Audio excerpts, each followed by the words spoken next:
Hi hello viewers, నేను మీ MSR. ఈరోజు ప్రధాన పత్రికల్లోని ప్రధాన అంశాలు మీకోసం. తమిళనాట సస్పెన్స్ థ్రిల్లర్, గంట గంటకు మారిన రాజకీయ సమీకరణలు, విజయ్కు సీఎం కుర్చీ దక్కకుండా ద్రవిడ పార్టీల అనూహ్య ఎత్తుగడ, బద్ద వ్యతిరేక డిఎంకే అన్నా డిఎంకే మధ్య పొత్తు, అన్నీ వట్టి మాటలే అంటూ కొట్టేసిన ప్రధాన పార్టీలు, మ్యాజిక్ ఫిగర్తో వస్తేనే ప్రభుత్వ ఏర్పాటుకు ఒప్పుకుంటానని విజయ్ను తిప్పి పంపిన గవర్నర్, ఎత్తుకు పై ఎత్తులతో రసకందాయంలో తమిళనాడు కొత్త ప్రభుత్వం ఏర్పాటు ప్రక్రియ. అర్ధరాత్రి వాన, అన్నదాతలు ఆగమాగం, 4 మృతి. మృతుల్లో తండ్రి కొడుకులు. లక్షెట్పేటలో విషాదం. ధాన్యం తడవకుండా కవర్లు కప్పదామని వెళ్ళి మృత్యు ఒడిలోకి. కేటీఆర్ మానసిక రోగి. బండి సంజయ్ పిట్టల దొర. తమిళనాడులో టీవీకేకు మద్దతు. జాతీయ స్థాయిలో సిపిఐ సిపిఎంతో అవగాహన. TPCC chief Mahesh Kumar Goud.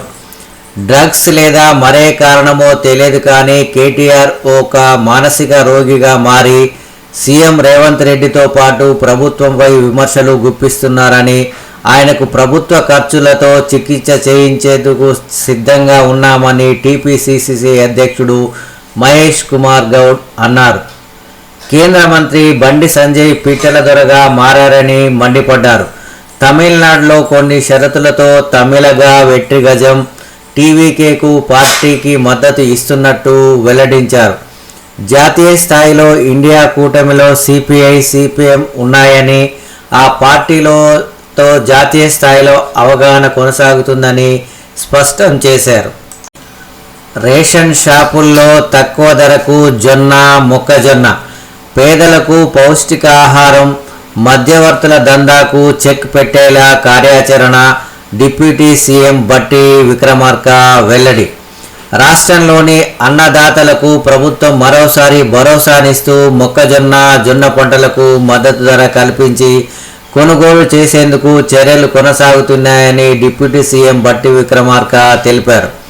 అంతేకాకుండా సేకరించిన ఈ ఉత్పత్తులను మార్కెట్ ధర కంటే తక్కువ ధరకు రేషన్ దుకాణాల ద్వారా నేరుగా పేద ప్రజల చెంతకు చేర్చేలా త్వరలోనే నిర్ణయం తీసుకుంటామని పేర్కొన్నారు.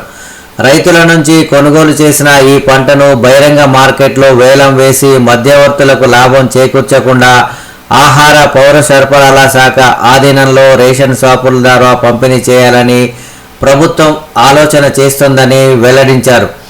రైతు ప్రయోజనమే పరమావధిగా ప్రజా ప్రభుత్వం పనిచేస్తుందని, పంట పండించిన రైతు నష్టపోకూడదనే ఉద్దేశంతో మొక్కజొన్న, జొన్నలను ప్రభుత్వమే కొనుగోలు చేయాలని నిర్ణయించిందని స్పష్టం చేశారు.